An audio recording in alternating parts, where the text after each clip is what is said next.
긴급 속보입니다. BMW, 페라리, 포르쉐 그리고 람보르기니까지 일제히 삼성에게 발주 신호를 보내며 글로벌 판도가 발칵 뒤집혔습니다.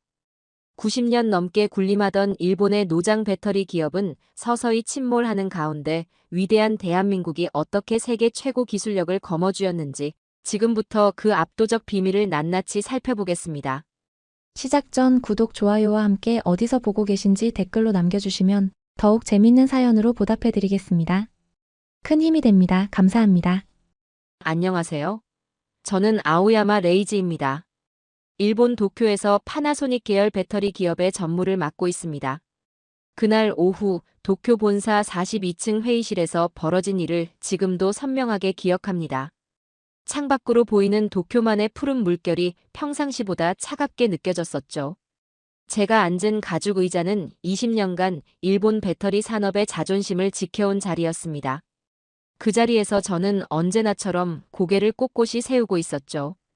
부장이 들고 온 보고서 뭉치가 책상 위에 내려앉는 소리가 유독 묵직하게 들렸습니다. 표지에 적힌 글자들이 눈에 들어왔을 때 처음에는 오타인 줄 알았습니다. BMW, 페라리, 포르쉐, 람보르기니 등 유럽의 명문 완성차 업체들이 줄줄이 나열되어 있었는데 그 옆에는 믿기 어려운 문구가 적혀 있었거든요. 삼성 SDI 전고체 배터리 샘플 검증 중이라는 내용이었습니다. 저는 작은 웃음을 터뜨렸습니다. 한국 회사가 우리를 앞선다는 게 말이나 되겠습니까? 40년간 배터리 기술을 연구해온 일본이, 그것도 파나소닉이 한국 따위에게 밀린다니요. 회의실 안에 다른 임원들도 저와 비슷한 표정을 짓고 있었습니다. 하지만 부장의 다음 말이 그 웃음을 얼려버렸습니다. 폭스바겐이 내년 발주량의 40%를 삼성으로 전환했다는 것이었죠. 단 한 문장이었지만 그 무게는 회의실 전체를 짓누를 만큼 무거웠습니다. 에어컨 바람 소리만이 정막을 깨뜨리고 있었습니다. 저는 자료를 더 자세히 들여다보기 시작했습니다. 숫자들이 하나씩 눈에 들어올 때마다 가슴이 조여왔죠. BMW는 기존 주문량의 절반을 삼성 SDI로 옮겼고 아우디는 신규 프로젝트 전체를 그쪽에 맡겼다는 내용이었습니다. 제가 20년간 쌓아올린 관계들이 한순간에 무너져 내리고 있었거든요. 그날 밤 집으로 돌아가는 전철 안에서 저는 스마트폰 화면을 뚫어져라 보고 있었습니다. 블룸버그, 로이터, 니온게이자이 같은 주요 언론사들의 헤드라인이 연속으로 눈에 들어왔죠. 모두가 같은 내용을 다루고 있었습니다. 삼성 SDI가 세계 최고 수준 에너지 밀도 900WHL을 실현했다는 소식이었습니다. 900이라는 숫자를 몇 번이나 확인했지만 똑같았습니다. 우리 연구진이 이론적 한계라고 단정했던 바로 그 수치였거든요. 더 충격적인 것은 9분 만에 80% 충전이 가능하다는 내용이었습니다. 파나소닉 내부에서도 1시간 이상은 걸린다고 계산했던 영역이었는데 말이죠. 전철이 역에 멈출 때마다 창밖에 네온 사인들이 번쩍거렸습니다. 평소라면 도쿄의 번화함이 자랑스러웠을 텐데 그날 밤만은 모든 것이 차갑게 느껴졌어요. 마치 세상이 우리를 비웃고 있는 것 같았습니다. 집에 도착해서도 잠이 오지 않았습니다. 서재에 앉아 창밖을 바라보며 지난 20년을 돌이켜봤죠.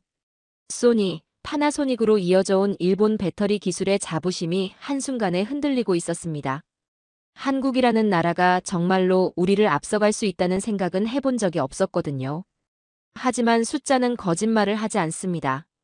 900WHL, 9분 충전이라는 현실 앞에서 저의 편견은 서서히 금이 가기 시작했습니다. 그날 밤 서재에서 보낸 시간은 제 인생에서 가장 긴 밤이었습니다. 창밖으로 보이는 도쿄의 불빛들이 평상시와는 전혀 다르게 느껴졌어요. 시부야의 네온 사인들이 번쩍이는 모습이 마치 조롱하는 것 같았고 레인보우 브리지의 조명까지도 차갑게만 보였습니다. 제가 평생 자랑스럽게 여겨왔던 이 도시가 그 순간만은 낯설게 다가왔거든요. 책상 위에 놓인 노트북 화면에는 여전히 그 충격적인 기사가 떠 있었습니다. 삼성 SDI라는 세 글자가 눈에 계속 들어왔죠. 저는 마우스를 움직여 관련 기사들을 하나씩 클릭해보기 시작했습니다. 첫 번째 기사에서 눈에 띈 건 구체적인 수치들이었습니다.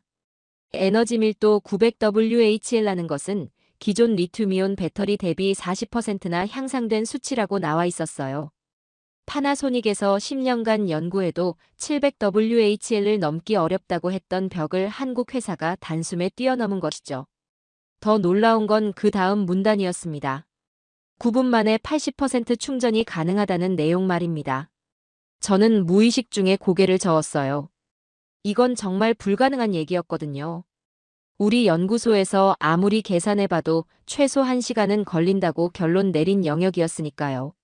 하지만 기사는 계속 이어졌습니다. 저저항 소재와 극판 구조 기술이라는 용어들이 나오더군요. 이 단어들을 보자마자 등골이 서늘해졌습니다. 우리가 이론적으로만 가능하다고 여겨왔던 기술들을 실제로 구현했다는 뜻이었거든요. 저는 의자에서 일어나 창가로 걸어갔습니다. 밤 공기가 차갑게 느껴졌지만 제 가슴은 더 차가웠어요. 38층에서 내려다본 도쿄 시내가 평소보다 작게 보였습니다. 아니, 제가 작아진 것일지도 모르겠네요. 다시 책상으로 돌아가서 두 번째 기사를 열어봤습니다. 이번엔 기술적인 내용이 더 자세히 나와 있었어요. 무음극 기술이라는 말이 눈에 들어왔는데 이걸 보자마자 입에서 작은 탄식이 나왔습니다. 음극 부피를 줄이고 양극재를 늘려 에너지 밀도를 높인다는 원리였는데 우리가 5년 전부터 연구해왔지만 상용화는 불가능하다고 포기했던 기술이었거든요. 그런데 한국 회사가 이걸 해낸 것이죠. 제 손가락이 떨리는 걸 느꼈습니다. 커피잔을 들어 올리려다가 손이 미끄러져 잠깐 놓칠 뻔했어요. 마음을 가다듬고 세 번째 기사를 클릭했습니다. 이번 기사에는 전문가들의 반응이 실려 있었습니다. 독일의 배터리 연구소 소장이라는 사람이 이렇게 말했다고 나와 있었어요. 삼성 SDI의 성과는 배터리 업계에 새로운 패러다임을 제시했다고 말이죠. 그 다음 문장은 더욱 충격적이었습니다. 일본과 중국이 치열하게 경쟁하는 사이 한국이 조용히 추월해버렸다는 내용이었거든요. 저는 브라우저를 닫고 의자 등받이에 몸을 기댔습니다. 천장을 올려다보며 깊은 한숨을 내쉬었어요. 20년간 쌓아온 자신감이 한순간에 흔들리고 있었습니다. 그때 갑자기 휴대전화가 울렸습니다. 화면을 보니 연구소장이었어요. 밤 11시가 넘은 시간에 전화가 오다니 심상치 않다고 생각했습니다. 전화를 받자마자 들려온 목소리는 평소보다 훨씬 침중했습니다. 한국 소식을 받느냐는 질문이었죠. 저는 짧게 대답했습니다. 그러자 연구소장이 말했어요. 내일 아침 긴급회의를 소집하겠다고 말입니다. 전화를 끊고 나서 저는 다시 창밖을 바라봤습니다. 새벽 1시가 넘어서도 도쿄의 불빛들은 여전히 반짝이고 있었지만 그 빛들이 예전만큼 자랑스럽게 느껴지지 않았어요. 그 순간 제 머릿속에 한 가지 생각이 스쳤습니다. 혹시 우리가 틀렸던 건 아닐까요? 한국을 과소평가했던 건 아닐까 하는 생각 말입니다. 하지만 여전히 믿고 싶지 않았습니다. 900WHL, 9분 충전이라는 숫자들이 현실이라는 것을요. 그 긴급회의가 끝나고 3일 후, 저는 인천공항 도착 게이트를 빠져나오고 있었습니다. 사실 한국 출장을 결정하기까지는 치열한 내적 싸움이 있었어요. 회의실에서 임원들은 격론을 벌였습니다. 어떤 이는 한국 기술을 직접 확인해봐야 한다고 했고, 다른 이는 그럴 필요 없다며 반대했죠. 저 역시 마음이 복잡했습니다. 한국에 가서 그들의 기술을 인정하게 된다면 지난 20년간의 제 신념이 무너질 수도 있었거든요. 하지만 결국 호기심이 이겼습니다. 아니, 정확히는 불안감이었을지도 모르겠네요. 인천에서 판교까지 가는 길에서 본 한국의 풍경은 예상과 달랐습니다. 고속도로 양옆으로 늘어선 아파트 단지들이 질서정연하게 배치되어 있었고 곳곳에 첨단 건물들이 눈에 들어왔어요. 제가 상상했던 모습과는 사뭇 달랐죠. 삼성 SDI 판교 연구소에 도착했을 때의 첫인상은 지금도 생생합니다. 유리와 강철로 이루어진 건물이 햇살을 받아 반짝이고 있었는데 그 모습이 마치 거대한 크리스털 같았어요. 로비에 들어서자 안내 로봇이 부드럽게 미끄러지며 제 앞을 지나갔습니다. 벽면 전체를 덮은 대형 스크린에는 각종 연구 데이터들이 실시간으로 흘러가고 있었죠. 이곳이 제가 알던 한국이 맞나 싶었습니다. 엘리베이터를 타고 15층으로 올라가는 동안 가슴이 두근거렸어요. 문이 열리자 깔끔한 복도가 나타났고 곧바로 한 젊은 남자가 다가왔습니다. 30대 중반쯤 되어 보이는 그는 정중하게 인사를 건넸어요. 삼성 SDI 차세대 셀 개발 PM 윤태훈이라고 자신을 소개했습니다. 그의 첫인상은 의외로 차분했어요. 과도한 자신감이나 거만함 같은 건 전혀 느껴지지 않았습니다. 오히려 겸손하면서도 자신의 일에 대한 확신이 느껴지는 그런 사람이었죠. 일본에서 만났던 많은 한국인들과는 확실히 달랐습니다. 연구실로 들어가자마자 눈에 들어온 건 거대한 투명 케이스였습니다. 그 안에는 책상만 한 크기의 실험 장치가 놓여 있었어요. 주변으로는 각종 계측기들이 빼곡히 늘어서 있었고 여러 개의 모니터에서는 실시간 데이터들이 끊임없이 업데이트되고 있었습니다. 윤태훈 PM이 차분한 목소리로 설명을 시작했습니다. 오늘 보여드릴 실험은 초급속 충전 성능 테스트라고 했어요. 그의 손길이 조작 패널 위에서 능숙하게 움직였습니다. 실험이 시작되자 모니터 화면에 숫자들이 나타나기 시작했어요. 0%에서 시작된 충전량이 빠르게 올라가고 있었습니다. 10%, 20%, 30%. 숫자가 오르는 속도가 믿기 어려울 정도로 빨랐어요. 제 시계를 확인했습니다. 3분이 지났을 때 이미 40%를 넘어서고 있었거든요. 그 순간 실험실 한쪽에서 환호성이 터져 나왔습니다. 돌아보니 외신 기자들이 몇 명 와서 지켜보고 있었더군요. 그들의 흥분한 표정을 보자니 제 가슴도 덩달아 뛰기 시작했습니다. 6분이 지났을 때 70%를 넘었습니다. 저는 무의식 중에 주먹을 꽉 쥐고 있었어요. 설마 정말로 9분 만에 80%에 도달할 수 있을까요? 8분 50초가 지났을 때였습니다. 모니터 화면에 80.1%라는 숫자가 떠올랐어요. 그 순간 실험실이 박수 소리로 가득 찼습니다. 기자들이 카메라 셔터를 연신 눌러댔고 연구원들은 서로 악수를 나누고 있었죠. 저는 그 광경을 넋 놓고 바라보고 있었습니다. 윤태훈 PM이 제게 다가와서 말했어요. 저저항 소재와 극판 구조 최적화를 통해 충전 속도의 병목 현상을 해결했다고 했습니다. 그의 설명을 들으며 저는 메모장에 굵은 글씨로 적기 시작했어요. 저저항, 극판 구조, 병목 해결이라는 단어들을 말입니다. 하지만 정작 제 머릿속은 혼란스러웠습니다. 이 모든 게 정말 현실인가 싶었거든요. 지난밤 도쿄에서 느꼈던 그 차가운 기분이 다시 밀려왔어요. 윤태훈 PM이 추가로 설명했습니다. 이 기술의 핵심은 리튬이온의 이동 시간과 거리를 획기적으로 줄인 것이라고 했어요. 급한 표면에 레이저로 정교한 채널을 만들어 이온들이 더 쉽게 통과할 수 있도록 설계했다는 얘기였습니다. 그 말을 들으며 저는 깨달았습니다. 이건 단순한 기술 개선이 아니라 완전히 새로운 접근법이었던 거죠. 우리가 생각하지 못했던 방식으로 문제를 해결한 것이었습니다. 실험이 끝난 후 연구실을 나오면서도 저는 여전히 믿기 어려웠어요. 9분이라는 시간이 이렇게 짧게 느껴진 적이 없었습니다. 실험실을 나오며 복도를 걸어가는데 윤태훈 PM이 잠깐만 기다려달라고 했습니다. 아직 보여드릴 게 하나 더 있다면서 말이죠. 저는 이미 충분히 충격을 받은 상태였는데 또 무엇을 보여준다는 건지 궁금했습니다. 그의 안내를 받아 복도 끝쪽에 있는 다른 연구실로 향했어요. 문을 열고 들어서자 앞서 본 것과는 완전히 다른 분위기의 공간이 나타났습니다. 벽면 곳곳에 온도계와 열화상 카메라들이 설치되어 있었고 중앙에는 정교한 냉각 시스템이 자리 잡고 있었어요. 공기 중에서도 약간의 차가운 기운이 느껴졌습니다. 그때 30대 초반으로 보이는 여성이 저희 쪽으로 다가왔습니다. 단정한 실험복을 입고 있었는데 눈빛이 매우 날카로워 보였어요. 자신을 열관리 기술 담당 이소라 연구원이라고 소개했습니다. 그녀의 첫마디가 제 예상을 뛰어넘었습니다. 전고체 배터리의 가장 큰 문제가 발열이라고 말하더군요. 이건 제가 일본에서도 늘 고민해왔던 부분이었어요. 배터리가 고속으로 충전되거나 방전될 때 발생하는 열을 어떻게 처리하느냐가 핵심이었거든요. 이소라 연구원은 차분한 목소리로 계속 설명했습니다. 기존의 액체 냉각이나 공기 냉각으로는 한계가 있다는 얘기였어요. 특히 전고체 배터리처럼 에너지 밀도가 높아질수록 발열 문제는 더욱 심각해진다고 했습니다. 저는 고개를 끄덕였어요. 이 부분은 파나소닉에서도 해결하지 못한 난제였거든요. 그런데 그녀의 다음 말이 저를 또 한 번 놀라게 했습니다.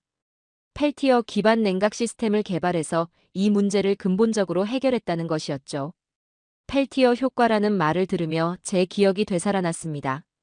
19세기 프랑스 물리학자가 발견한 현상으로 서로 다른 전도체에 전류를 흘리면 한쪽에서는 열이 흡수되고 다른 쪽에서는 방출되는 원리였어요. 하지만 이론적으로는 알려져 있었지만 실제 배터리에 적용하기에는 효율이 너무 낮다는 게 정설이었습니다. 이소라 연구원이 실험 장치 앞으로 저를 안내했습니다. 책상 위에는 두 개의 배터리 모듈이 나란히 놓여 있었어요.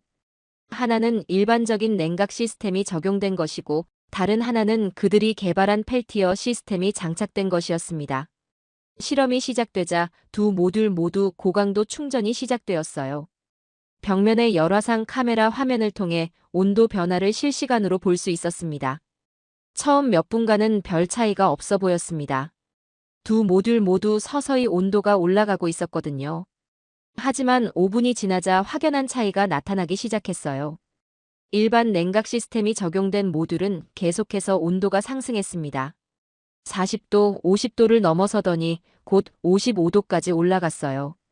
화면 상에서도 빨간색으로 표시되며 경고 신호가 깜빡이고 있었습니다. 반면 펠티어 시스템이 적용된 모듈은 놀라운 모습을 보여줬습니다. 온도가 30도 정도까지 올라갔다가 서서히 다시 내려가기 시작하더니 결국 12도까지 떨어졌어요. 무려 43도나 차이가 났던 거죠. 저는 눈을 의심했습니다. 냉매도 사용하지 않고 별도의 대형 냉각 장치도 없이 이런 결과가 나올 수 있다니요. 이소라 연구원이 부연 설명을 해줬습니다. 나노 공학 기술을 활용해서 기존 펠티어 소자의 효율을 2배 이상 높였다고 했어요. 동시에 소재 사용량은 1000분의 1 수준으로 줄였다고 하더군요. 그 말을 들으며 저는 작은 탄식을 내뱉었습니다. 이건 냉장고 기술이 아니라 배터리의 생명줄이었어요. 실험을 지켜보면서 제 머릿속에는 복잡한 생각들이 교차했습니다. 일본에서는 불가능하다고 단정했던 영역을 이렇게 간단해 보이는 방식으로 해결해낸 것이죠. 이소라 연구원은 추가로 설명했습니다. 이 기술이 상용화되면 전기차의 배터리 수명이 획기적으로 늘어날 것이라고 했어요. 발열로 인한 성능 저하를 막을 수 있기 때문이라는 거였죠. 실험이 끝난 후 저는 잠깐 조용히 서 있었습니다. 지난 20년간 우리가 풀지 못했던 문제를 한국의 젊은 연구원이 이렇게 명쾌하게 해결해낸 것이 믿기 어려웠어요. 처음으로 한국의 기술을 존중하는 마음이 생겨났습니다. 아니, 존중을 넘어서 경외감까지 들었다고 해야 맞겠네요. 이소라 연구원과 윤태훈 PM이 나란히 서서 저를 바라보고 있었습니다. 그들의 눈빛에서 자부심을 읽을 수 있었어요. 하지만 그것은 오만함이 아니라 자신들의 기술에 대한 확신이었습니다. 한국에서의 그 충격적인 하루를 보내고 호텔로 돌아간 저는 잠을 이루지 못했습니다. 머릿속에서는 하루 종일 목격한 장면들이 계속 재생되고 있었어요. 차세대셀 개발 PM 윤태훈의 차분한 설명 목소리, 열관리 담당 이소라 연구원이 보여준 놀라운 냉각 기술, 그리고 9분 만에 80% 충전이 완료되는 순간의 그 충격 말입니다. 다음 날 아침 일찍 인천공항으로 향하는 길에서 저는 스마트폰으로 뉴스를 확인해 봤습니다. 그리고 더 큰 충격에 휩싸였어요. 전 세계 언론이 삼성 SDI의 성과를 대서특필하고 있었거든요. CNN에서는 꿈의 배터리가 드디어 현실이 되었다며 톱뉴스로 다뤘습니다. BBC는 한국이 배터리 혁명을 이끌고 있다는 제목의 특별 기획 기사를 내보냈어요. 심지어 독일의 슈피겐지까지도 아시아의 새로운 기술 강국으로 한국을 조명하고 있었습니다. 가장 충격적이었던 건 테슬라 관련 뉴스였어요.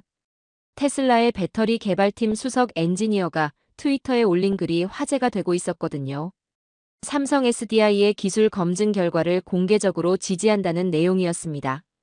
비행기 안에서도 저는 계속해서 관련 기사들을 읽어댔어요.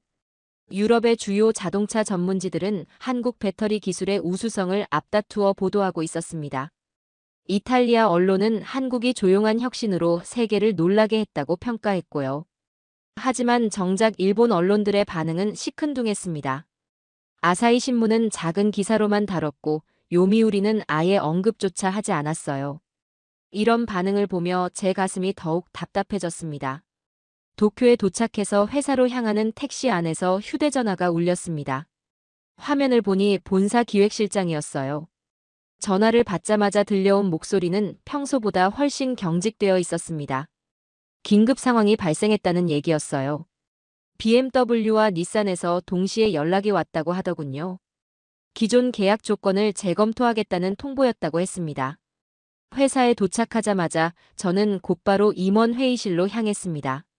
평소보다 무거운 분위기가 회의실을 감싸고 있었어요. 테이블 위에는 두꺼운 보고서들이 쌓여 있었고 모든 임원들의 표정이 어두웠습니다. 영업 담당 전무가 상황을 브리핑했습니다. BMW는 기존 발주량을 절반으로 줄이겠다고 통보했다고 했어요. 더 충격적인 건 닛산과 혼다까지도 삼성 측과 접촉을 시작했다는 소식이었습니다. 제가 20년간 공들여 쌓아올린 관계들이 하루아침에 흔들리고 있었어요. 재무 담당 이사가 추가 보고를 했습니다. 이런 상황이 지속되면 올해 매출이 예상보다 30% 이상 줄어들 수 있다고 했어요. 주가도 이미 3일 연속 하락세를 보이고 있다고 하더군요. 회의가 진행되는 동안 저는 자리에 주저앉고 싶은 심정이었습니다. 불과 며칠 만에 일본 배터리 업계 전체가 흔들리고 있었거든요. 그때 연구소장이 입을 열었습니다. 한국의 기술력을 과소평가했던 게 패인이라고 말하더군요. 특히 펠티어 기반 냉각 기술은 우리가 전혀 예상하지 못했던 방식이었다고 했어요. 저는 고개를 끄덕일 수밖에 없었습니다. 실제로 목격한 그 기술들은 정말 혁신적이었거든요. 회의가 끝나고 제 사무실로 돌아와서도 마음이 무겁기만 했습니다. 창밖으로 보이는 도쿄 시내가 평소보다 흐릿하게 느껴졌어요. 10년의 노력이 한순간에 무너져 내리고 있었습니다. 그날 오후에는 더욱 충격적인 소식이 들려왔습니다. 폭스바겐이 공식 발표를 통해 삼성 SDI와의 전략적 파트너십을 강화하겠다고 선언한 것이죠. 저는 의자에 깊숙이 몸을 맡겼습니다. 이제 현실을 받아들일 때가 온 것 같았어요. 그날 밤 호텔에서 뒤척이며 잠을 이루지 못하던 중 생각지도 못한 연락이 왔습니다. 윤태훈 PM에게서 온 메시지였어요. 혹시 시간이 되신다면 다음 주에 진행되는 공정 점검에 참여해 보시겠느냐는 내용이었습니다. 실제 생산 라인에서 어떤 일이 벌어지는지 직접 보실 수 있을 것이라고 하더군요. 저는 망설임 없이 참여하겠다고 답했습니다. 이미 충격을 받을 대로 받은 마당에 더 이상 숨길 것도 없었거든요. 그 다음 주 저녁 10시쯤 삼성 SDI 연구소에 다시 도착했을 때의 분위기는 낮과는 완전히 달랐습니다. 건물 대부분이 어두웠지만 생산동 쪽만은 환하게 불이 켜져 있었어요. 24시간 가동되는 연구개발의 현장이었죠. 생산 라인에 들어서자마자 눈에 익은 얼굴이 보였습니다. 30대 후반쯤 되어 보이는 일본인 남성이 한국 엔지니어들과 함께 무언가를 열심히 논의하고 있었어요. 가까이 다가가서 보니 제가 잘 아는 후배였습니다. 스기사키 마코토 공정 엔지니어였어요.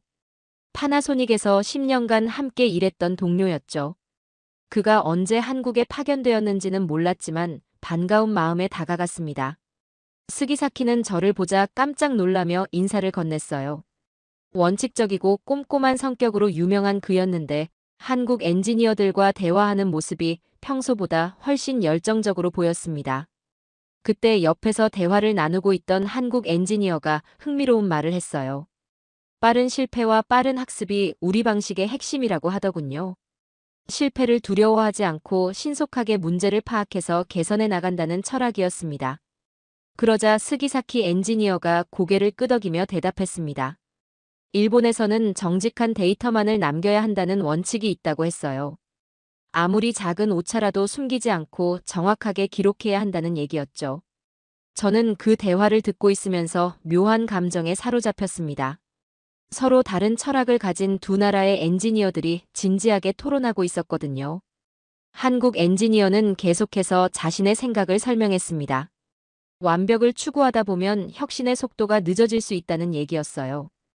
그보다는 빠르게 시도해보고 문제점을 찾아서 개선해 나가는 것이 더 효율적이라고 했습니다. 스기사키 엔지니어도 지지 않고 반박했어요.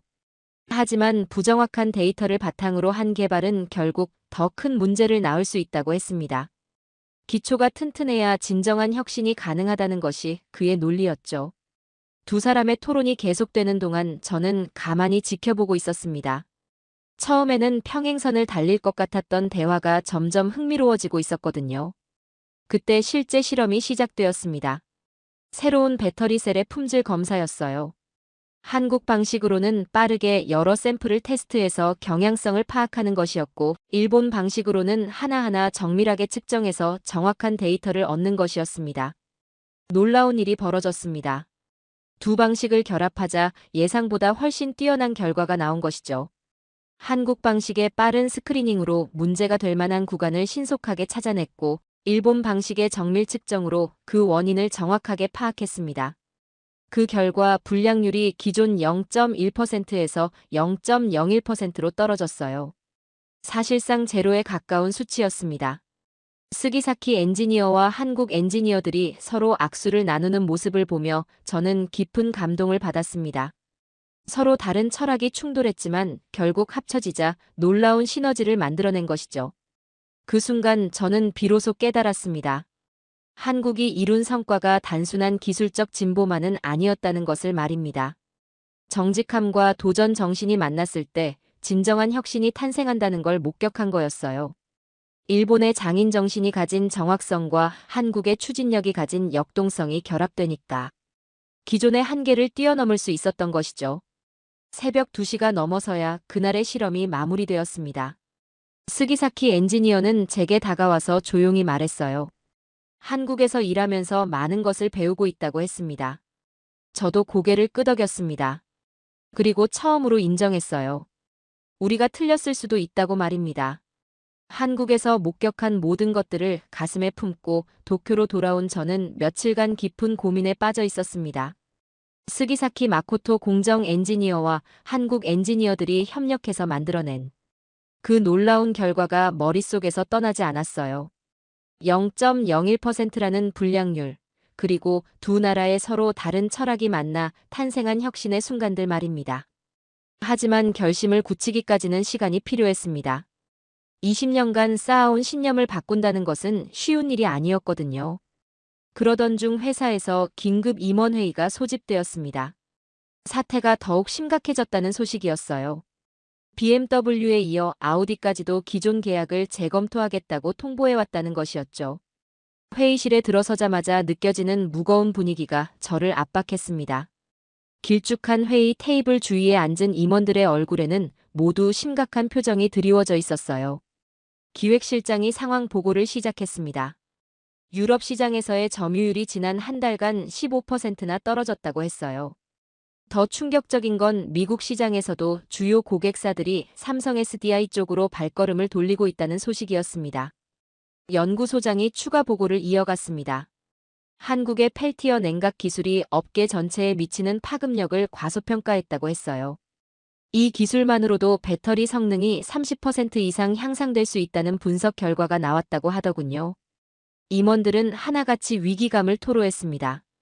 어떤 이는 정부의 지원을 요청해야 한다고 했고, 다른 이는 중국 업체와의 협력을 검토해야 한다고 주장했어요. 그 모든 이야기를 듣고 있던 저는 가슴이 답답해졌습니다. 모두가 현실을 회피하려고만 하고 있었거든요. 회의가 1시간쯤 진행되었을 때 저는 더 이상 참을 수 없어서 자리에서 일어섰습니다. 회의실 안의 모든 시선이 저에게 집중되었어요. 목소리에 힘을 주며 말을 시작했습니다. 우리는 한국과 손잡아야 한다고 말이죠.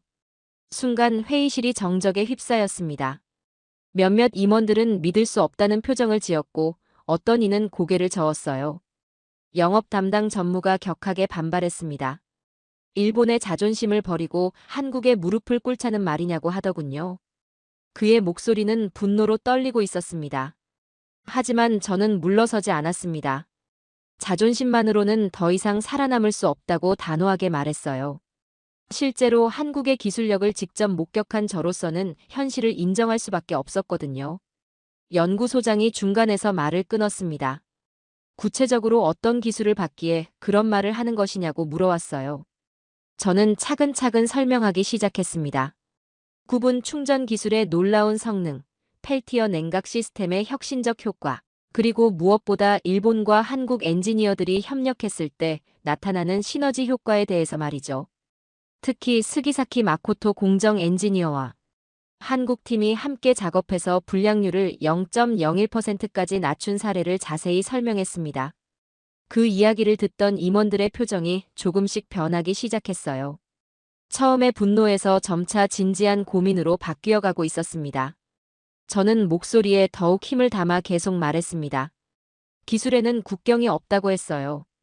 정직함과 장인 정신이 만날 때 비로소 진정한 길이 열린다고 강조했습니다. 재무 담당 이사가 조심스럽게 질문했습니다. 구체적으로 어떤 방식의 협력을 염두에 두고 있느냐고 말이죠. 저는 준비해온 답변을 내놓았습니다.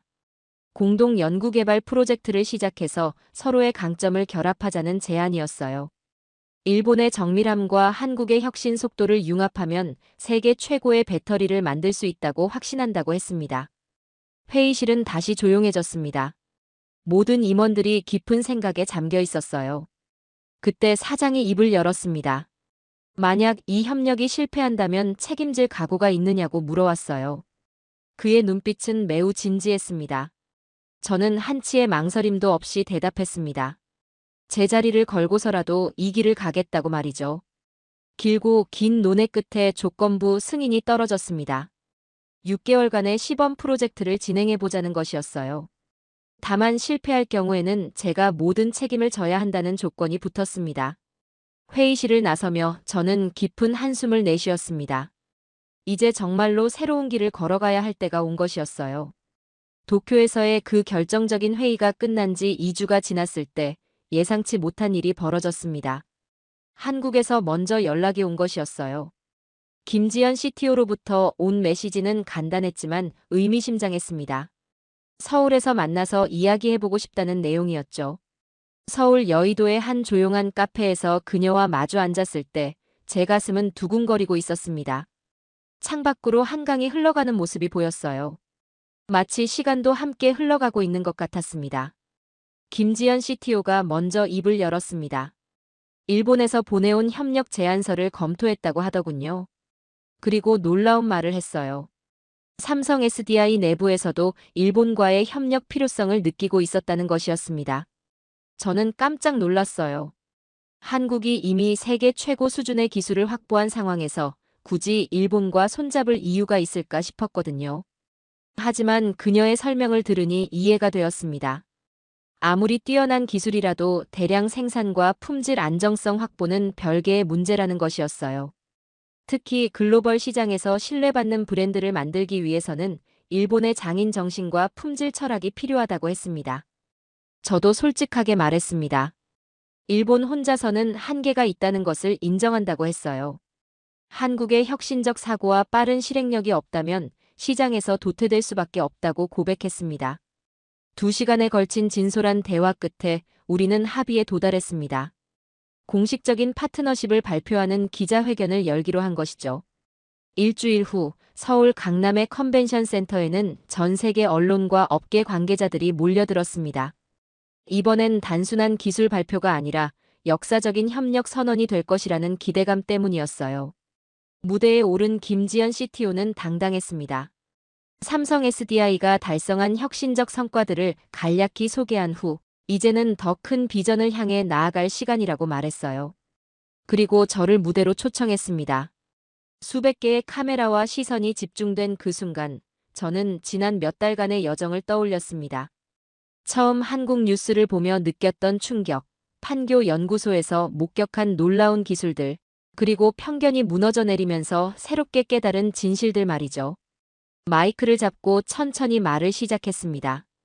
몇 달 전만 해도 저는 한국을 라이벌로 여기지도 않았다고 고백했어요.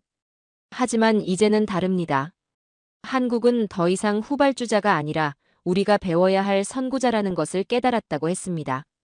무엇보다 중요한 건 경쟁이 아니라 협력이라는 메시지를 전했어요. 일본의 정밀함과 한국의 창의성이 만나면 세계 어느 나라도 따라올 수 없는 혁신을 만들어낼 수 있다고 확신한다고 선언했습니다. 마지막으로 저는 깊이 허리를 숙였습니다. 그리고 말했어요. 앞으로 일본과 한국이 함께 써내려갈 새로운 배터리 역사에 동참하게 되어 영광이라고 말입니다. 그 순간 회장이 기립박수로 가득 찼습니다. 무대 위에서 김지연 CTO와 저는 단단히 악수를 나누었어요. 플래시가 터지는 가운데 두 나라의 기술자들이 만든 새로운 시작을 전 세계가 지켜보고 있었습니다. 그날 밤 도쿄로 돌아가는 비행기 안에서 저는 창밖을 내다봤습니다. 구름 너머로 보이는 별들이 유독 밝게 빛나고 있었어요. 불가능해 보였던 모든 것들이 현실이 된 순간이었습니다. 그리고 이제 시작에 불과하다는 생각이 들었어요. 한국이 세계에 증명한 것은 단순한 기술력이 아니었습니다. 꿈을 현실로 만드는 의지와 편견을 넘어서는 용기였죠. 그 밤 세계는 새로운 역사의 첫 페이지가 열리는 것을 목격했습니다. 미국의 심장부가 흔들리고 있습니다. 트럼프는 한국인 강제 구금을 통해 500조 원 투자금을 압박하려 했는데요. 이미 국제사회는 한국 중심으로 뭉치고 있었습니다. 글로벌 무역 동맹에서 점차 고립될 위험에 처함을 느끼고 결국 트럼프는 무릎을 꿇고 말았습니다. 미국의 오만함이 낳은 치욕의 순간을 낱낱이 알려드리겠습니다. 시작 전 구독, 좋아요와 함께 어디서 보고 계신지 댓글로 남겨주시면 더욱 재밌는 사연으로 보답해드리겠습니다. 큰 힘이 됩니다. 감사합니다. 안녕하세요. 저는 에드워드 스톤입니다. 뉴욕 출신으로 미국 국무부에서 15년 넘게 한반도 정책을 담당해온 관료입니다. 그날 아침 백악관 지하 상황실로 향하는 복도는 평소보다 더욱 조용했습니다. 내 발걸음 소리만이 대리석 바닥에 메아리치며 울려 퍼지더군요. 손에 쥔 긴급 브리핑 자료는 이미 땀에 젖어 있었습니다. 조지아주에서 벌어진 일이 단순한 이민 단속이 아니라는 것을 직감했기 때문이었습니다. 상황실 문을 열자 익숙한 얼굴들이 원형 테이블을 둘러싸고 있었습니다. 국가안보보좌관의 표정은 언제나처럼 차갑고 단호했고 상무장관은 손가락으로 테이블을 두드리며 초조함을 감추지 못하고 있었습니다. 경제보좌관은 두꺼운 안경 너머로 자료를 훑어보며 고개를 저었습니다. 제가 자리에 앉자마자 국가안보보좌관이 입을 열었습니다. 그의 목소리에는 평소와 다른 긴장감이 배어 있었어요. 어제 조지아주 현대차 공장에서 475명이 구금되었다는 소식이었습니다. 그중 300명 이상이 한국인이라는 말에 회의실 분위기가 순간 무거워졌습니다. 상무장관이 비웃듯 말했습니다. 겨우 한국 정도가 미국에 맞설 용기가 있겠느냐고 300억 달러 투자 따위는 언제든 다른 나라로 대체할 수 있다고 말이었습니다. 그 순간 제 가슴속에서 뭔가 끓어오르는 것을 느꼈습니다. 20년 전 서울에서의 기억이 선명하게 떠올랐기 때문입니다. 폭우가 쏟아지던 그날 밤 김상훈이라는 한국 동료가 위험을 무릅쓰고 제 생명을 구해주었던 일 말입니다. 그때 그가 보여준 것은 단순한 동료애가 아니었습니다. 한국인들의 진심과 의리였습니다. 그런 나라를 하청업체 취급하며 무시하는 이 회의실의 분위기가 견딜 수 없었습니다. 저는 천천히 제 브리핑 자료를 펼쳤습니다. 현대차, 삼성, LG, SK하이닉스의 미국 내 고용 창출 효과를 담은 차트들이었습니다. 직접 일자리만 30만 개, 연관 산업까지 포함하면 70만 개가 넘는다는 수치들이 한눈에 들어왔습니다. 하지만 이 숫자들로는 부족했습니다. 진짜 중요한 것은 숫자 뒤에 숨겨진 현실이었습니다. 저는 목소리를 높였어요. 한국 기업들의 철수가 단순히 투자금 회수에 그치지 않을 것이라고, 미국 남부 지역 전체의 산업 생태계가 붕괴할 것이라고 경고했습니다. 하지만 회의실의 반응은 차갑기만 했어요. 경제보좌관은 여전히 서류를 뒤적이고 있었고 상무장관은 코웃음을 치며 고개를 저었습니다. 그때 한 참모가 속삭이듯 말했습니다.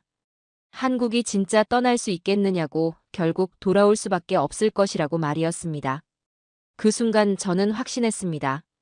이들은 한국을 전혀 모르고 있다는 것을, 그리고 이 오만이 곧 재앙으로 이어질 것이라는 점을 말입니다. 회의가 끝나고 복도로 나서자 기자들의 수군거리는 소리가 들렸습니다. 만약 한국이 정말 떠난다면 미국이 감당할 수 있을지 의문이라는 내용이었습니다. 그들조차 이 사태의 심각성을 인지하고 있는데 정작 백악관 내부는 안일하기만 했습니다. 제 사무실로 돌아와 창밖을 바라보며 생각에 잠겼습니다. 워싱턴의 이 오만함이 얼마나 위험한지 뼈저리게 느꼈습니다. 하지만 동시에 제가 해야 할 일이 무엇인지도 분명해졌습니다. 한국의 진정한 가치를 이해시켜야 했고, 이 위기를 기회로 바꿔야 했습니다. 그것이 두 나라 모두를 위한 일이라는 확신이 들었습니다. 이틀 후 국회의사당 청문회장으로 향하는 길은 마치 전장에 나서는 기분이었습니다. 복도 곳곳에서 로비스트들과 기자들이 수군거리는 소리가 들려왔습니다. 오늘 청문회가 한국 문제에 대한 미국 정치권의 공식 입장을 가르는 분수령이 될 것이라는 걸 모두가 알고 있었습니다. 청문회장 문을 열고 들어서자 거대한 원형홀이 눈앞에 펼쳐졌습니다. 높은 천장 아래로 의원들의 좌석이 반원형으로 배치되어 있었고 그 중앙 아래쪽에 증인석이 외로이 놓여 있었습니다. 방청석에는 이미 기자들과 관계자들이 빼곡히 들어차 있었습니다. 그들의 시선이 모두 저를 향하고 있다는 것을 느낄 수 있었습니다. 위원장이 망치를 두드리며 회의 시작을 알렸습니다. 첫 번째 질문자로 나선 것은 텍사스 출신의 강경파 의원이었습니다. 그의 얼굴에는 이미 결론을 내린 사람의 여유로운 미소가 번져 있었습니다. 한국 정도의 나라가 미국에 감히 맞설 용기가 있겠느냐는 질문이 던져졌습니다. 그 순간 청문회장 곳곳에서 웃음소리가 터져나왔습니다. 몇몇 의원들은 고개를 젓거나 동료와 속삭이며 비웃음을 감추지 않았습니다. 방청석의 기자들도 메모를 적으며 킬킬거렸습니다. 이 모든 광경이 제 가슴을 답답하게 만들었습니다. 저는 천천히 일어나 제가 준비해온 차트를 스크린에 띄웠습니다. 현대차의 엘라베마 공장에서 창출된 일자리 수가 화면에 나타났습니다. 2만 3천 개의 직접 고용, 5만 개가 넘는 협력업체 일자리가 숫자로 표시되었습니다. 하지만 이것만으로는 부족하다는 걸 알았습니다. 숫자 뒤에 숨겨진 진짜 이야기를 들려줘야 했습니다. 제가 목소리를 높여 말했습니다. 삼성의 텍사스 반도체 공장이 지역 경제에 미친 파급 효과에 대해서 말이었습니다. 오스틴 지역의 부동산 가격 상승, 새로운 상권 형성, 교육 인프라 확충까지 이어진 선순환 구조를 설명했습니다. LG의 오하이오 배터리 공장 역시 마찬가지였습니다. 지역 실업률이 반토막 났고 젊은 인구 유입으로 도시가 활기를 되찾았다고 강조했습니다. 하지만 플로리다 출신 의원이 손을 들고 끼어들었습니다. 그런 투자는 언제든 다른 나라로 대체 가능하다는 것이 그의 주장이었습니다. 인도, 베트남, 멕시코 어디든 갈 수 있지 않겠느냐는 말에 또다시 청문회장이 웅성거렸습니다. 몇몇 의원들은 고개를 끄덕이며 동조하는 기색을 보였습니다. 그때 제 마음속에서 분노가 치밀어 올랐습니다. 이들은 한국 기업들이 가진 기술력의 수준을 전혀 이해하지 못하고 있었습니다. 반도체 파운드리에서 삼성이 차지하는 위치, 배터리 기술에서 LG와 SK의 압도적 우위, 조선업에서의 현대중공업의 독보적 지위를 말이었습니다. 이런 것들이 하루아침에 대체될 수 있는 게 아니라는 점을 이해시켜야 했습니다. 저는 새로운 자료를 화면에 띄웠습니다. 글로벌 공급망에서 한국 기업들이 차지하는 위치를 보여주는 도표였습니다. 전 세계 메모리 반도체 시장의 60% 이상을 한국 기업이 장악하고 있다는 수치가 나타났습니다. 자동차 배터리 시장에서도 한국 기업들의 점유율이 40%를 넘어선다는 사실을 제시했습니다. 그러자 청문회장의 분위기가 조금씩 변하기 시작했습니다. 몇몇 의원들이 자료를 자세히 들여다보며 진지한 표정을 짓기 시작했습니다. 특히 미시간 출신 의원은 자동차 산업과 직결된 지역구를 대표하다 보니 더욱 신중한 반응을 보였습니다. 하지만 여전히 회의적인 시선들이 많았습니다. 애리조나 출신 의원이 일어나 반박했습니다. 한국이 떠나도 미국 기업들이 그 자리를 메울 수 있다는 주장이었습니다. 테슬라, 인텔, 제너럴 모터스 같은 기업들의 이름을 거론하며 미국의 기술력을 과소평가하지 말라고 목소리를 높였습니다. 저는 깊은 한숨을 내쉬었습니다. 이런 식으로는 아무것도 변하지 않을 것 같았습니다. 그들의 자존심과 편견이 현실을 가리고 있었습니다. 하지만 포기할 수는 없었습니다. 제가 마지막으로 준비한 카드가 남아있었기 때문입니다. 청문회장 뒤편에서 기자들이 속삭이는 소리가 들려왔습니다. 만약 한국이 정말 투자를 철회한다면 어떻게 될 것인가에 대한 논의였습니다. 그 순간 저는 이들조차 이 문제의 심각성을 어느 정도 인지하고 있다는 것을 깨달았습니다. 문제는 정치인들의 오만함과 체면치레였습니다. 회의가 끝나갈 무렵 저는 마지막 발언 기회를 얻었습니다. 마이크 앞에 서서 청문회장을 둘러본 후 천천히 입을 열었습니다. 한국은 우리의 경쟁 상대가 아니라 파트너라고, 그들의 성공이 곧 미국의 성공이라고 강조했습니다. 하지만 그 말이 과연 이들의 마음에 닿았을지 확신할 수 없었습니다. 청문회장을 나서며 뒤돌아본 의원들의 표정은 여전히 반신반의했습니다. 하지만 분명한 것은 씨앗을 뿌렸다는 점이었습니다. 이제 현실이 그들을 깨우치는 일만 남았다고 생각했습니다. 청문회가 끝난 지 사흘이 지났지만 의원들의 냉소적인 표정이 계속 머릿속을 맴돌았습니다. 그들의 오만함이 현실과 얼마나 동떨어져 있는지 직접 확인해 보고 싶었습니다. 그래서 저는 엘라베마로 향하는 비행기에 몸을 맡겼습니다. 아들 루카스가 근무하는 현대차 공장을 방문하기로 한 것입니다. 애틀랜타에서 갈아탄 소형 항공기가 몽고메리 공항에 착륙했을 때 이미 해가 서쪽으로 기울어가고 있었습니다. 공항에서 렌터카를 빌려 몽고메리에서 1시간 반 정도 떨어진 현대차 공장으로 향했습니다. 고속도로 양편으로 펼쳐진 목화밭과 옥수수밭이 끝없이 이어졌습니다. 이곳이 바로 미국의 심장부라는 생각이 들었습니다. 공장 정문에 도착했을 때 가장 먼저 눈에 들어온 것은 주차장의 휑한 모습이었습니다. 평소 같으면 3개 주차장이 가득 찼을 텐데 절반 정도만 차량이 서 있었습니다. 경비실을 지나 공장 안으로 들어서자 평소와 다른 분위기를 즉시 감지할 수 있었습니다. 거대한 조립 라인 중 일부가 멈춰 있었습니다. 평소라면 쉴 새 없이 돌아가야 할 컨베이어 벨트가 고요히 정지해 있는 모습이 마치 잠든 거인 같았습니다. 근로자들의 표정도 평소와 달랐습니다. 언제나 보던 활기찬 모습 대신 걱정과 불안이 얼굴에 그대로 드러나 있었습니다. 루카스를 찾아 배터리 시스템 부서로 향했습니다. 복도를 걸으며 스쳐 지나가는 직원들과 눈이 마주칠 때마다 그들의 시선에서 묻지 못한 질문들을 읽을 수 있었습니다. 우리 일자리는 괜찮을까? 한국 본사는 정말 철수를 고려하고 있는 걸까? 이런 궁금증들이 공기 중에 떠다니고 있었습니다. 아들을 만났을 때 그의 첫 인사는 안부가 아니라 걱정이었습니다. 조지아 사태 이후 회사 분위기가 완전히 바뀌었다고 했습니다. 동료들 사이에서는 한국 본사가 미국 투자를 재검토하고 있다는 소문이 돌고 있다고 전해주었습니다. 루카스의 목소리에는 평소 보기 힘든 불안감이 배어 있었습니다. 그때 한 중년 남성이 우리 쪽으로 다가왔습니다. 작업복 위에 이름표를 달고 있는 것으로 보아 현장 근로자인 것 같았습니다. 루카스가 그를 톰이라고 소개해 주었습니다. 이곳에서 20년을 근무한 베테랑이라고 했습니다. 톰의 얼굴은 깊게 패인 주름으로 가득했지만 그 눈빛만은 여전히 살아 있었습니다.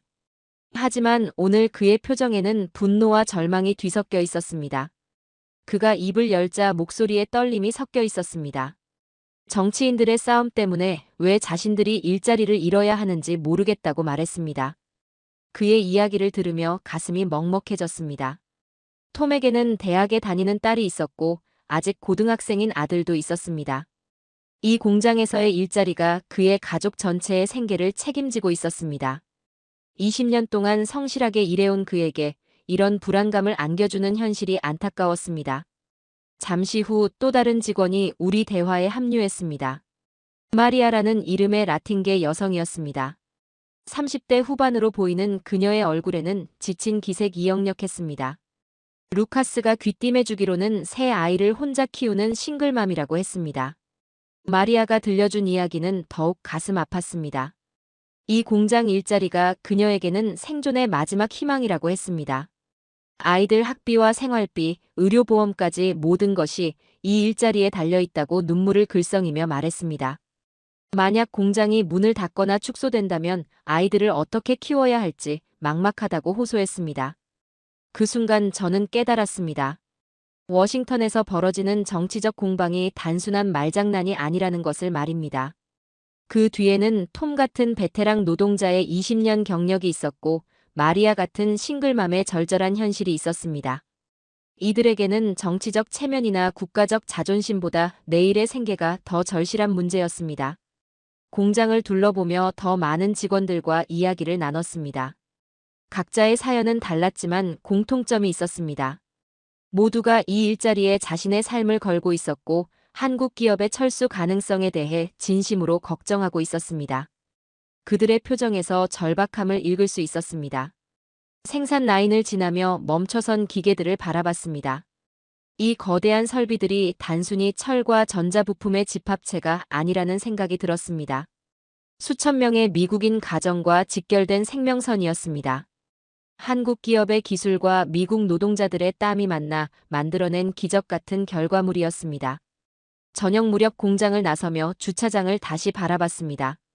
이제 차량이 더욱 줄어들어 휑해 보였습니다. 야간 근무자들이 출근하는 시간이었는데도 평소보다 한산했습니다. 이 모든 것이 조지아 사태의 여파라는 생각에 마음이 무거워졌습니다. 루카스와 함께 저녁을 먹으며 더 깊은 이야기를 나눴습니다. 그도 동료들과 함께 불안한 나날을 보내고 있다고 털어놓았습니다. 자신이 선택한 전공과 경력이 모두 이 분야에 집중되어 있어서 다른 길을 찾기도 쉽지 않다고 했습니다. 그날 밤 모텔에서 잠자리에 들며 하루 종일 만난 사람들의 얼굴이 떠올랐습니다. 톰의 걱정스러운 눈빛, 마리아의 절망적인 호소, 루카스의 불안한 표정들이 제 마음을 짓눌렀습니다. 이것이 바로 현실이었습니다. 워싱턴의 회의실에서는 볼 수 없었던 진짜 이야기였습니다. 이제 확신이 들었습니다. 이 문제를 해결하지 못한다면 수많은 미국 가정이 파탄날 것이라는 점을 말입니다. 정치적 자존심보다 훨씬 중요한 가치가 여기에 있었습니다. 엘라베마에서 돌아온 다음 날 아침, 제 휴대폰이 쉴 새 없이 울려댔습니다. 경제보좌관실에서 걸려온 긴급 전화였습니다. 목소리에 당황이 역력했습니다. 뉴욕 증시가 개장과 동시에 폭락하기 시작했다는 소식이었습니다. 한국 관련 주식들이 일제히 하락세를 보이고 있다고 했습니다. 서둘러 사무실로 향하며 택시 안에서 스마트폰으로 실시간 시세를 확인했습니다. 화면에 나타난 숫자들이 믿기지 않았습니다. 테슬라가 전날 대비 8% 하락, 포드가 6% 급락, GM도 5% 이상 떨어진 상태였습니다. 반도체 섹터는 더욱 심각했습니다. 인텔과 AMD가 각각 두 자릿수 하락률을 기록하고 있었습니다. 사무실에 도착하자마자 대형 모니터 여러 개를 켜고 상황을 파악하기 시작했습니다. 블룸버그 터미널에서 흘러나오는 뉴스들이 심상치 않았습니다. 삼성이 텍사스 반도체 공장 확장 계획을 잠정 중단한다는 발표가 나온 것이었습니다. 170억 달러 규모의 투자가 멈춰선다는 의미였습니다. 그 다음 소식은 더욱 충격적이었습니다. LG에너지솔루션이 오하이오 배터리 공장 건설 일정을 무기한 연기한다고 발표했습니다. 32억 달러 투자 프로젝트가 공중에 뜬 상황이었습니다. 현지에서 이미 건설이 시작된 상태였는데도 말입니다. 점심시간이 되자 더욱 나쁜 소식이 이어졌습니다. SK하이닉스가 뉴욕 인근에 설립하려던 AI 반도체 연구소 계획을 전면 취소한다는 발표였습니다. 15억 달러 규모의 투자와 함께 500명의 고급 일자리가 사라지는 것이었습니다. 이 연구소는 엔비디아와의 협력 프로젝트였는데 그마저 무산된 상황이었습니다. 오후 2시경 상황은 더욱 악화되었습니다. 나스닥 지수가 3% 이상 하락하며 주요 기술주들이 줄줄이 무너지기 시작했습니다. 애플도 한국 부품 업체들과의 협력 차질을 우려한 투자자들의 매도세에 밀려 4% 넘게 떨어졌습니다. 한국 배터리 기술에 의존하고 있는 전기차 관련주들은 더욱 참혹했습니다. 제 책상 위에 놓인 전화기가 또다시 울렸습니다. 이번에는 재무부 차관보였습니다. 그의 목소리에는 평소의 침착함이 사라져 있었습니다. 시장에서 한국 리스크가 본격화되고 있다는 보고였습니다. 헤지펀드들이 한국과 연관된 미국 기업 주식들을 대량 매도하고 있다는 정보였습니다. 월스트리트 저널의 실시간 뉴스가 화면에 떴습니다. 한국의 대탈출이 경제 쓰나미를 일으킬 수 있다라는 제목이 눈에 확 들어왔습니다. 기사 내용은 더욱 충격적이었습니다. 한국 기업들의 철수가 미국 경제에 미칠 파급 효과를 쓰나미에 비유하고 있었습니다. CNN에서도 긴급 속보를 내보내기 시작했습니다. 경제 전문가들이 스튜디오에 나와 심각한 표정으로 상황을 분석하고 있었습니다. 한 애널리스트는 한국 기업들의 미국 투자 총액이 300억 달러를 넘어선다고 설명했습니다. 이것이 모두 철수할 경우 미국 경제가 감당해야 할 충격은 상상을 초월한다고 경고했습니다. 오후 3시가 되자 백악관 경제팀 긴급회의 소집 연락이 왔습니다. 서둘러 서류를 챙겨 백악관으로 향했습니다. 길 위에서도 계속 시장 상황을 체크했는데 상황은 계속 악화되고 있었습니다. 다우지수도 500포인트 넘게 하락한 상태였습니다. 백악관 상황실에 도착했을 때 이미 주요 경제팀이 모여 있었습니다. 재무장관의 얼굴이 창백해 보였습니다. 연준 의장과의 화상회의도 연결되어 있었습니다. 모두의 표정이 심각했습니다. 이런 분위기는 2008년 금융위기 때나 봤던 것 같았습니다. 경제보좌관이 상황을 브리핑하기 시작했습니다. 단 하루 만에 미국 주식시장에서 2조 달러의 시가총액이 증발했다는 보고였습니다. 이는 미국 GDP의 10%에 해당하는 천문학적 수치였습니다. 투자자들의 패닉이 걷잡을 수 없이 확산되고 있다고 했습니다. 재무장관이 추가 보고를 했습니다. 한국 기업들과 직접 연관된 미국 기업들의 주가 하락이 심각한 수준이라는 내용이었습니다. 현대차와 파트너십을 맺고 있는 부품업체들, 삼성